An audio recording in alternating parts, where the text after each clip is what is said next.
I'm excited to get started. So welcome everyone. My name is Sadie Wilson. I use she, her pronouns. I'm our resilience manager at Greenbelt Alliance. And in case this is your first time joining us, Greenbelt Alliance is a nonprofit organization based in the San Francisco Bay Area with the mission to educate, advocate, and collaborate to ensure the Bay Area's lands and communities are resilient to a changing climate. So in the last couple weeks, we've gotten a lot of hot weather here in the Bay Area, including today. I bet most of you are very warm in your homes. And that's certainly signified the start of summer. And for us, that also means the start of wildfire season. Hopefully, some of you were able to join our lunchtime webinar 2 weeks ago, where we had Patrick Wright from California's Wildfire and Forest Resilience Task Force join us to talk about California's wildfire planning efforts and the development of the state budget. If you missed that, it is available on our YouTube channel, and you can rewatch it.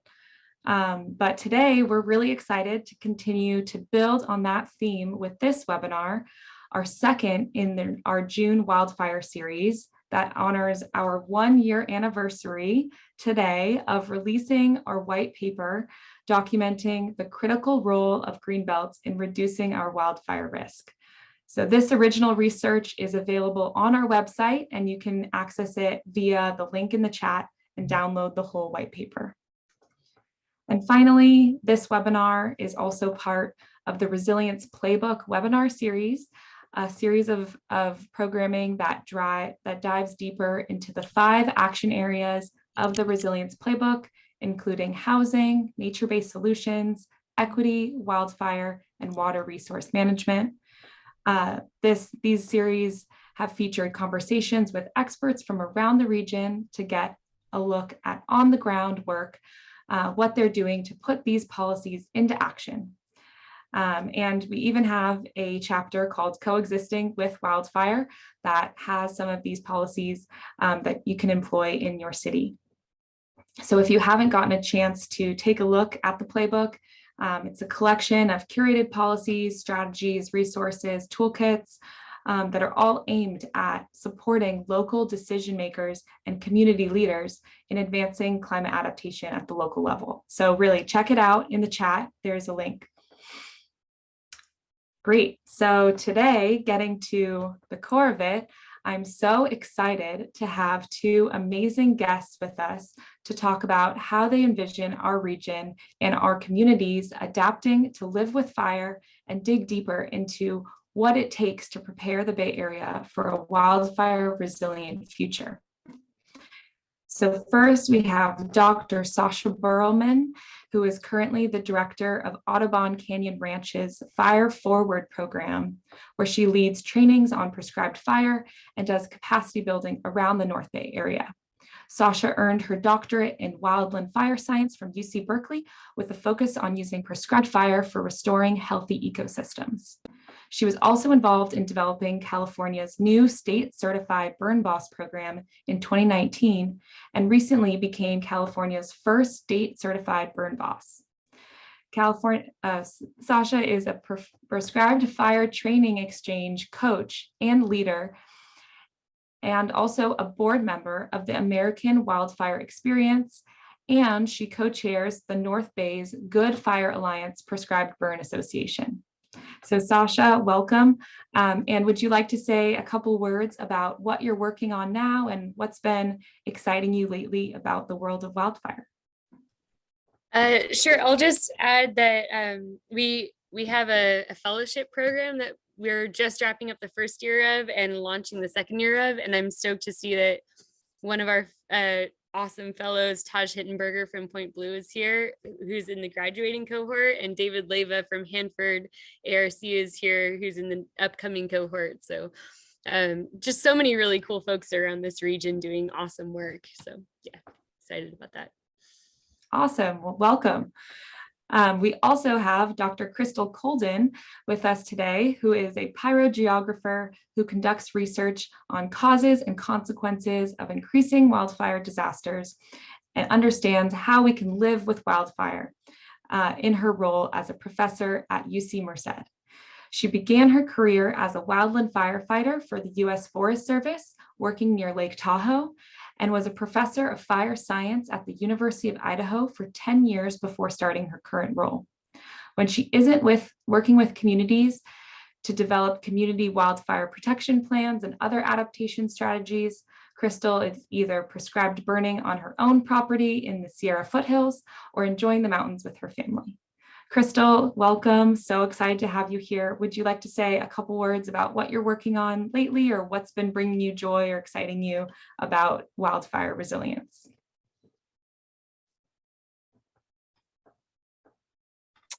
There we go, forgetting to unmute myself. Thank you so much for having me today, Sadie. And I think what's exciting to me and what I'm working on is climate justice, and specifically the wildfire angle of climate justice, because there is so much that we're seeing that, there's a lot of great work happening. We're building a lot of good fire across the state, across the region, and the next key step for me as a researcher is having a better understanding of how we can mitigate disasters, which overwhelmingly impact the most socially vulnerable people. So that's been a big focus of my work now, and continues to fit in with the larger picture of how we live with wildfire. Great. Yeah, I'm excited to learn even more. So today we're going to try something a little bit different to give these two amazing women a chance to talk in conversation about the opportunities and challenges ahead in adapting our communities to coexist with wildfire. So I've prepared some questions and prompts to get the conversation going, but otherwise I really want to let it flow between these experts. So I'll be jumping in here and there, but otherwise we are really all in for a treat in getting to hear from Crystal and Sasha as they get into the weeds about prescribed fire, land management, and community-centered resilience efforts. So I've left some time at the end for questions. So please enter your questions in the Q&A box as they come up, and we'll get to them at the end. So we're going to get started. As I mentioned, exactly 1 year ago, Greenbelt Alliance released our white paper documenting the critical role of greenbelts, from natural preserves, parks, open spaces, to ag lands, vineyards, orchards, even recreational playing fields, how these various landscapes can reduce our wildfire risk. So a key piece of making this vision of greenbelts for wildfire a reality is figuring out how to communicate about wildfire risk and resilience to all kinds of audiences. In Montecito, Crystal, you really saw how resident buy-in was key to a successful vegetation management project. And Sasha, with your ongoing prescribed burn work in the North Bay, you've been having a lot of these conversations to get local residents and partners on board. So what have you learned about communicating to different audiences about vegetation management and prescribed fire work? And what are some common misconceptions or barriers? And are there any tools or practices that have helped you get past those? And Crystal, why don't you kick us off? Sure. So the work that Sadie referenced was a post-fire project that I did with Montecito, which is a small community right next to Santa Barbara, down in the South Coast region. You may have heard of Montecito because celebrities like living there. I hear that there's a Duke and Duchess that live there now with their kids. Oprah likes living there. So it's a pretty wealthy area, right? And they were impacted by the 2017 Thomas Fire. And what was really remarkable when we did sort of a comprehensive post-fire review was that they had been, and when I say they, I specifically mean the community and the Montecito Fire Protection District, for 20 years. They had been slowly, piece by piece, building this incredible collaborative partnership that really facilitated the Fire Protection District, coordinating and leading a lot of work to reduce vegetation across the sort of the north, and it's really elevationally the top edge of the town where it hits the wildlands. And what was fascinating was that they did all this work. They did a lot of fuel reduction. They did chipping programs and fuel treatments and lots of little green space fuel breaks. And the community where the actual fire district wasn't doing this work, a lot of the landowners said, "Oh, I should do this too," right? It was really this, I'm looking over at my neighbor's property and seeing that it looks really good. They've cleared all this vegetation. I should probably do that too. And so there was this tremendous buy-in. And it was something that, we talk a lot about fuel breaks, and we talk a lot about the need to pour money into vegetation management. And what we saw was that the whole thing revolved around a social network that formed, where the center of that social network, it was essentially one or two people, and they were the wildland fire specialists that were hired by the Montecito Fire Protection District to do this type of outreach and coordination and just simply communicate across the community. So, that sort of cemented to me that the problem, when we talk about wildfire, it feels like it's a fuel problem. It feels like it's this really biophysical problem. Yes, climate change is altering things. Yes, we've got a fuel problem from a century of fire suppression and changing landscapes. But the solution is a social one. And at the center of that solution is the sort of social network and the core people that coordinate across that social network and do a lot of that information dissemination and dispelling fears about things like prescribed fire. And honestly, Sasha, I think of you as one of those people. When I look at sort of the network that is being created in Sonoma County and in the North Bay region, I really started to see you emerging as one of these center nodes in this social network. And I don't know if that's how it feels for you. That's such a cool story about Montecito, and I didn't know about that. I worked on a project with American Wildfire Experience, but we were focusing on the landslides flood portion, so I didn't get to hear about that project, and that sounds so cool. I'd say like this whole community is kind of doing that. The Good Fire Alliance as a whole is we're definitely seeing that similar kind of thing, right? Like it's constantly growing, and as people hear about what other folks are doing, that community just keeps growing, and it's pulling in like just the most beautiful people from all different backgrounds around the region who have like this shared common goal of changing the way we live with fire, which is so neat to see. So that's been really incredible. With that question, the part that sticks out to me is like, what are some of the misconceptions? Because there are some really important ones that, like, as this becomes such a big thing that is affecting so many people so heavily, so suddenly, everyone's wanting to take action and take action now. And it's almost forcing everyone to become some level of expert in this in a very short time, which it's not, not necessarily possible to develop like deep expertise in a very short time in a field that's pretty complicated. So one that sticks out is anytime we're talking about like wildfire resilience, like it has to be stated that starts at the home. For like, if we're talking about people's resilience to wildfire, and that's like just having a hardened structure is so key if you're actually wanting to see an impact in whether or not a structure makes it through a fire. So that's one big part of it. And like we focus our work on ecosystems because we're like an ecosystem focused organization. Hold on a second. So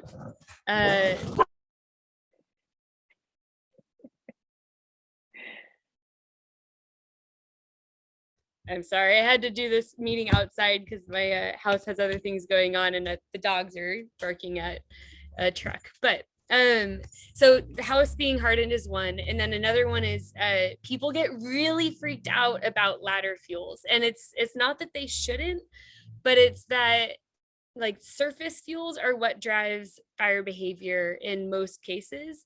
And if you remove all your ladder fuels and then you drop all of that fuel onto the surface, you're actually not significantly improving the way fire is going to burn in that area, because you're just adding continuity. Oh, great question. Okay, ladder fuels are all the little sick trees in the understory of a forest or woodland that create this dense kind of wall of clutter that creates continuity of fuel from the surface up into the canopy. And when a fire gets burning in the understory, it can that can become a ladder for fire to move from the surface up into the canopy. So people get really worried about that, which is fair. But if you remove all that, you just put it on the surface, you're still going to have a ton of heat and even more heat burning across the surface, and still like pretty good flame lengths just coming off the intense amount of fuel that you've put on that surface. So I really like to talk to people about like just thinning and dropping all that fuel on the ground, or even chipping in our area, are not really great options for changing the way fire is going to move in nature and in the landscape in like woodlands and forests. And so, something we see a lot around here is people like getting excited to just chip and broadcast the chips everywhere, but then you're creating this really continuous, dense, deep, thick fuel layer that in our area, where we don't get consistent rain and we don't get a lot of rain, and there's a lot of space in between that rain, those can just burn super, super hot for a long time. So trying to encourage people to get rid of the fuel, pile it and burn it, or haul it off site, do something, or do a broadcast burn. And we can even do broadcast burns without ever having to treat ladder fuels first and then repeat with those broadcast burns to reduce the fuels. There's so many misconceptions, even just in all the jargon that is around vegetation management versus chipping and ladder fuels. But I think on that note, I'm excited to dig a little bit deeper into prescribed burns, because we've been hearing a lot about that, the need for good fire, healthy fire for our ecosystems, but also in talking to experts and folks like yourselves, it still seems like there's some real major barriers to doing this work at scale, and especially near communities where we know it can have a huge impact on living with fire. And so with regards to prescribed fire, or even shaded fuel break strategies, what barriers have you come across in your work, and how do we need to move past those? What are there? Is it a policy thing? Is it a workforce thing? Is it just that communication piece of understanding, or all of the above? It's all of the above, right? And I mean, and it's different by region. And the thing that, and I'm sure that Sasha has been getting a lot of questions on this in the last month. Of course, right now we've got the largest wildfire in state history in New Mexico, and really it was two fires that burned together, both ignited by U.S. Forest Service prescribed burns, right? And the southwestern U.S. and Arizona, New Mexico, they've got a lot of experience doing prescribed burns, and it was just the 1%, less than 1% of prescribed burns that get out of control. Realistically, and I always forget the exact statistic because it's down to tenths of a percentage here. Almost all of our prescribed burns go the way we want them to. And there is just a tiny fraction of them that don't go quite the way we want them to, right? And it is a risk. And the challenge is always that I think that the sort of public perception is, oh, well, we should either, not do fire at all and then there's no risk, or not do prescribed fire at all and there's no risk, or if we do prescribe fire, we're taking a risk, right? And that's sort of the public perception, has been for a century. But that's actually not correct, because the reality of it is that we either take a small risk with prescribed fire, or in these fire adapted systems, almost the entire state of California is a fire adapted frequent fire ecosystem, right? If we don't do prescribed fire, then the risk that we're actually taking is the risk for a big destructive wildfire. And that is a really hard thing to wrap your head around when you don't think about this every single day the way Sasha and I do, right?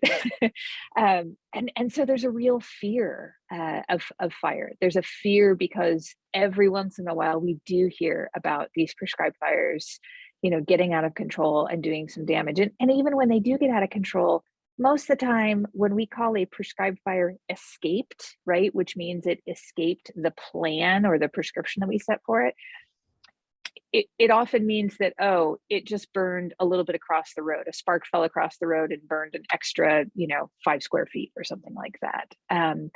And it's only incredibly rarely that we get the type of escapes that we saw in New Mexico in the last month and a half. So it's a real fear, and it's a very calculated risk, and it's meant to offset the risk of catastrophic wildfire. And in California, the other big thing is, we don't have the workforce. You said earlier, Sadie, Sasha's the first state certified burn boss. And how long has the program been approved now, Sasha? 2 years in?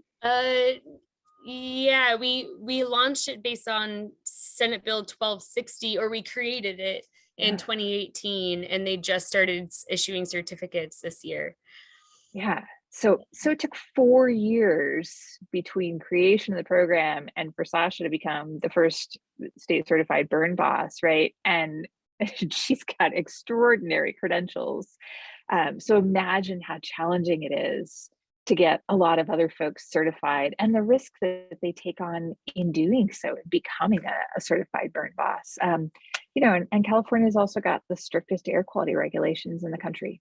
And since historically prescribed fire smoke was basically treated like all the other smoke that's produced in the state from burning crops and all sorts of emissions from various industrial activities, it's been a real challenge to figure out how to differentiate prescribed fire smoke and treat it differently under our air quality regulations than some of those other types of things that impact air quality. And Sasha, you can speak to this much better than I can, because you deal with these things as you're trying to implement burns. Yeah, we're finding that air quality is pretty supportive, at least in our area. Right. They get it. They're on board with the fact that there is no fire option. We're going to have fire, and we would rather have that be lots of little pulses of smoke rather than the massive pulses of smoke that's riddled with houses, smoke from houses and cars and all of this toxic material embedded in it. So we're really lucky that the multiple air districts that we work with now are close partners and call us on a regular basis to tell us it's a good burn day and ask us where we're going to be burning. So things are moving in the right direction. But yeah, just as you said, the percentage of prescribed fires that escape their planned perimeter it's 0.089, something like that. And then it's a tiny subset of that actually cause any damages after that. So it's a really low frequency. But in addition to that, we're not going to be able to avoid wildfire ignitions. They're going to happen, right? So we know that that's going to happen.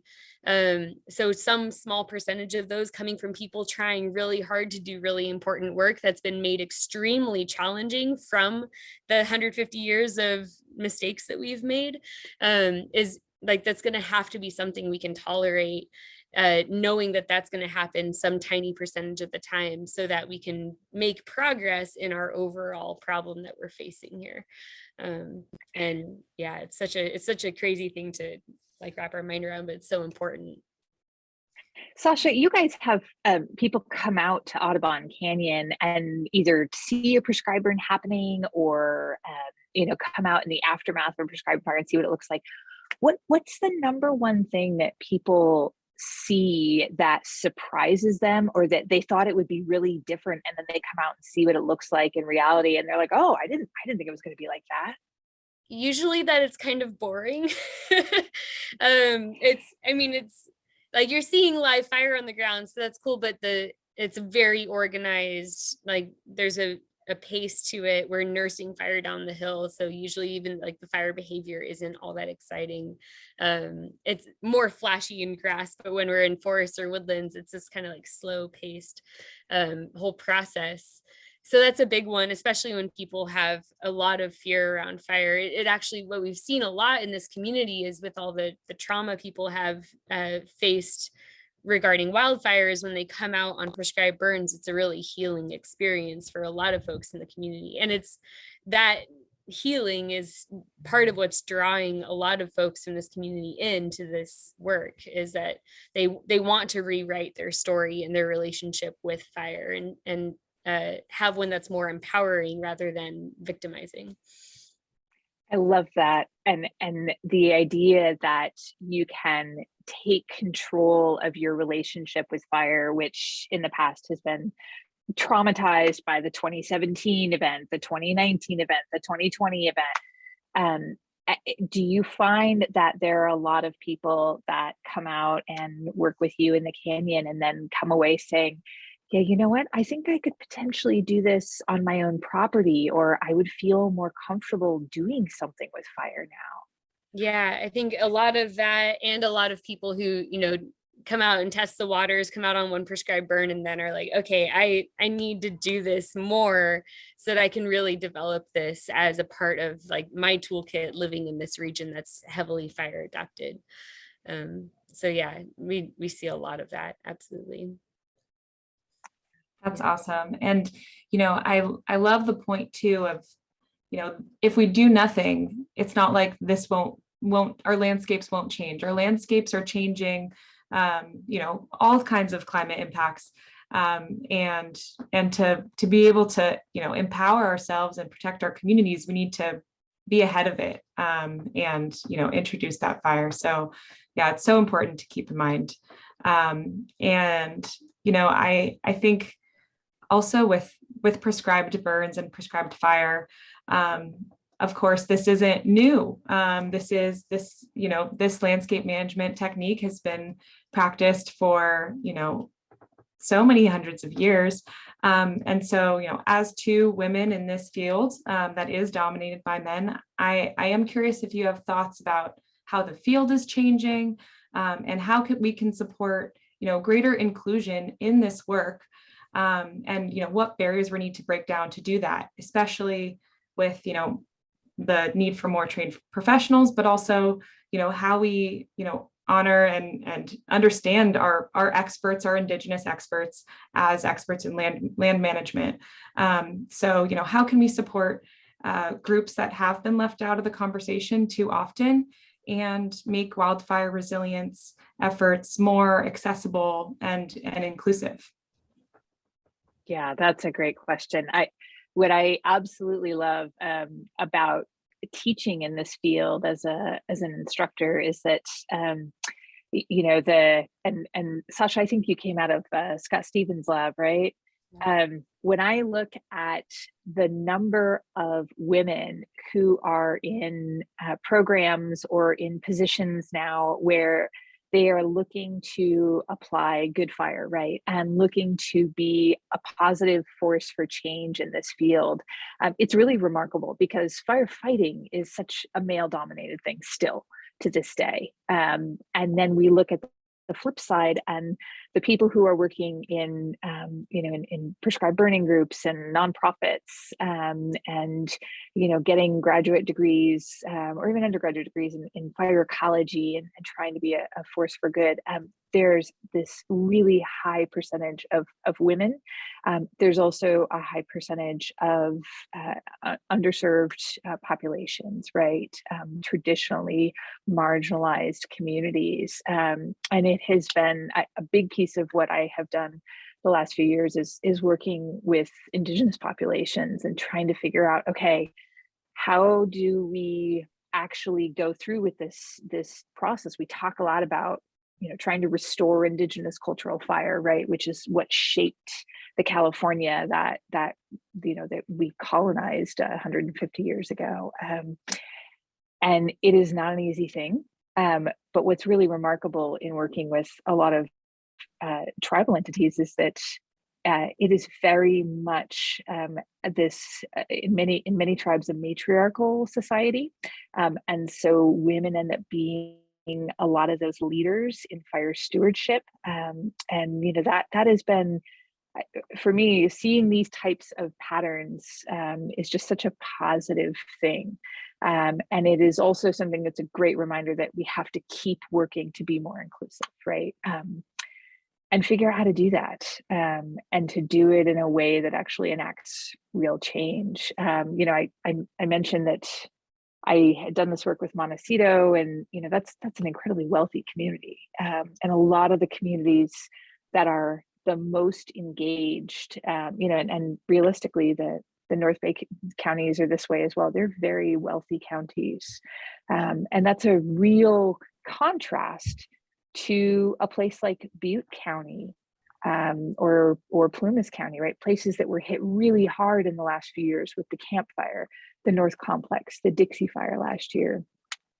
Those are counties that have just a huge share of underemployed, lower income families, large Indigenous populations. The town of Greenville got a lot of attention last summer, but it burned down in the Dixie Fire, and there's a huge community of Maidu people there, and that sort of thing just reinforces how much we need to bring those folks into the conversation and figure out how to make space for them and honor that knowledge, particularly honoring Indigenous knowledge, in a meaningful way.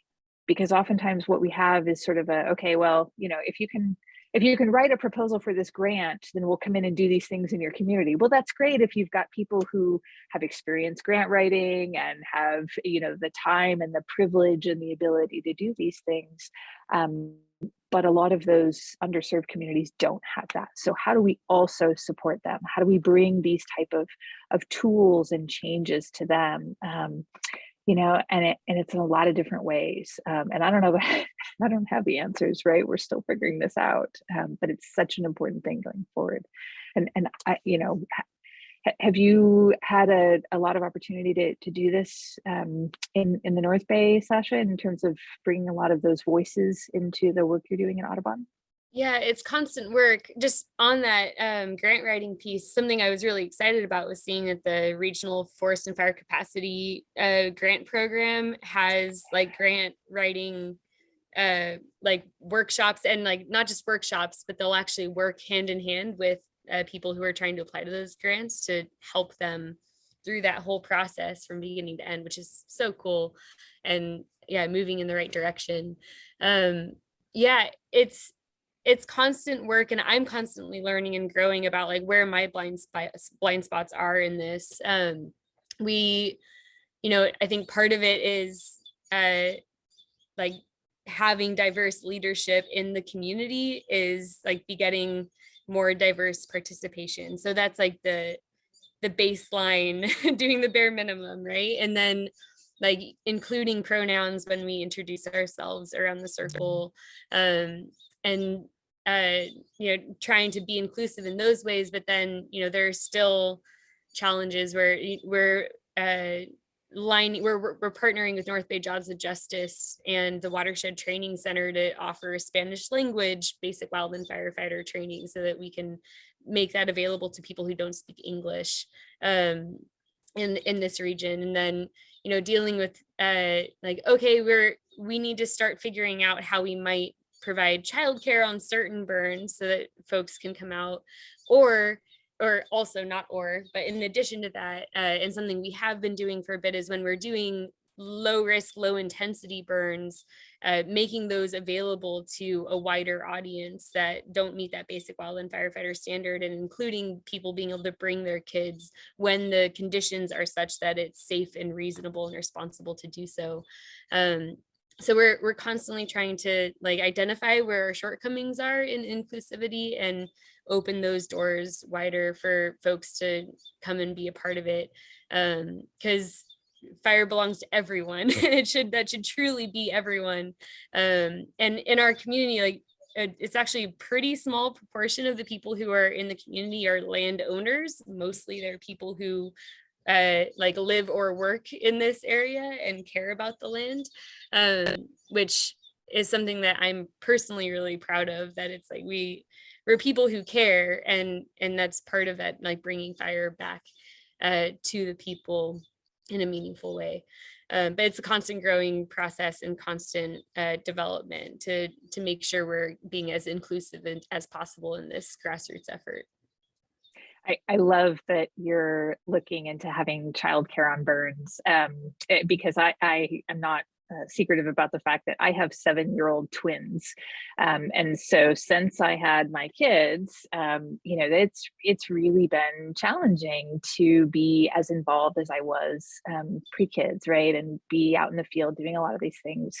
And one of the things that has always struck me about Indigenous burning cultures, right, is that the kids learn to burn really early. You know, Bill Tripp with Karuk tribe has talked publicly about how, you know, he basically learned to burn when he was like 2 years old out with his family, right? And that is something that we're seeing now in the prescribed burning associations. So we haven't talked about this yet, but the you know, California has this network of prescribed burning associations that is slowly growing. And we just started the Motherlode Prescribed Burn Association, or PBA, in the county where I live, Tuolumne and Calaveras County, last summer. And so the few burns that we had this winter and spring, it was bring your kids. And when we burned on my property this year, we just did pile burns. We didn't get a broadcast in yet because the conditions weren't right. But you know, my kids were out there burning with us, and it was remarkable to me watching my 7-year-olds go, "Oh, okay, this is how I respect fire. It's hot if I get close. It's cooler if I get away." And you know, we just figure out how to do that in a really safe way. And they watched piles for us. It was, you know, it was really great to have them out having that experience and having other people's kids out on these burns and sort of learning from a young age how to have that relationship with fire that helps circumvent that later trauma, right? Because so much of what we see associated with fire trauma is specific events that you know, it essentially produced a PTSD response, an evacuation or something like that, right? But all little kids love fire. They all want to have campfires and have s'mores and things like that. So having kids out on burns, which we can never do with formal prescribed fires that involve like CAL FIRE or the Forest Service or anything like that. But a lot of our prescribed burn associations are actually creating this space where we can be more inclusive, where we can have kids, where we can have a lot of different community members that don't have all these qualifications and certifications, but want to come out and see what it looks like. Mm-hmm. And that's a great way to, you know, back to that where we started off of, you know, communicating fire, just, you know, being able to see it and experience positive fire is so powerful. So we're coming to our last couple minutes, and we have some great questions from the audience. So first, you know, Dr. Kolden had mentioned, and reading straight from the prompt, had mentioned that wildfire resilience depends so much on social networks. You know, it's more than just hardening physical infrastructure. So as California finalizes its budget, what types of programs and resources does our state need to invest in to advance community resilience to wildfire? And how do we support frontline communities to lead wildfire resilience strategies for themselves, which I know, Sasha, you just touched on a little bit as well. Yeah, I think that investing in people is so key. And I ran into Jessica Morse, who's our, okay, I always get her title wrong. She's like the Undersecretary for Fire and Forests in the Department of Natural Resources for the state. She works under Wade Crowfoot, our Secretary of Natural Resources for the state. And one of the big things that she has talked about and is really pushing is workforce development, right? And that doesn't just mean creating firefighters. That means creating this whole spectrum of jobs that include, crews that are solely dedicated to vegetation management programs, right? Crews that are solely dedicated to prescribed fire, that won't get pulled off to go to a wildfire every other second, because that's what happens right now. That are really focused on being in a place and having a commitment to that place, so that you've got crews all over the state in every little community. And it's both creating jobs and it is having these people that are, that know that landscape, right? And that are embedded in that community and have close ties to it. And it means having this whole network of people. And, I've advocated and others have advocated for having a network of wildfire advisors across the state. UC Cooperative Extension has been starting to hire these types of folks. And then, there have been a lot of discussions about, okay, well, where would these people be? How would they function? What would their role be? But really having that workforce across all these different levels, across all these different agencies that are not just there to suppress fire, which is what we currently have in CAL FIRE, but are there to essentially create and maintain healthy fire adapted frequent fire landscapes, right? That's going to be what gets us to a place where we can live with fire, right? They're there to be the information providers. They're there to help people find grants and connect with training opportunities and, connect to the people down the road that maybe have this horrible overgrown empty field and everybody talks about what a fire hazard it is and who's the person in the community that goes to talk to them, right? That's the sort of thing that having a social network can help facilitate far more than just money for individual projects, because it produces that long-term infrastructure growth that will help us maintain those fire adapted landscapes. Yeah, I have these like two parallel narratives that I've been pushing for a while now, and I'm just going to keep pushing both of them. Because like fire does need to be in the hands of the people and belong to people, and we need to be equipping people with this connection to nature that our like nature in this area depends on. It depends on people stewarding it. It's been that way for thousands of years, basically since the last ice age. But like there's an equity issue also in expecting people to volunteer their time to like take vacation days to come out and burn on someone's property. That's not a sustainable model. And we don't have an agency with the ethos of ecosystem stewardship right now. So I feel very strongly that like California needs to stand up a stewardship agency that is career track, that brings people up from crew member to like regional prescribed fire planner or advisor, and like allows people to grow through an entire career in a very like significant way in this field. We need more jobs in California anyways, and we are like, we've been training people to do this work, and we have a lot of very capable people who are interested in having jobs, and not just jobs, but careers in this field. So I think like until we see that happen, until we see entire like career track agencies or orgs developing, I think it has to be a public agency that pays people a pension when they're done, all of that.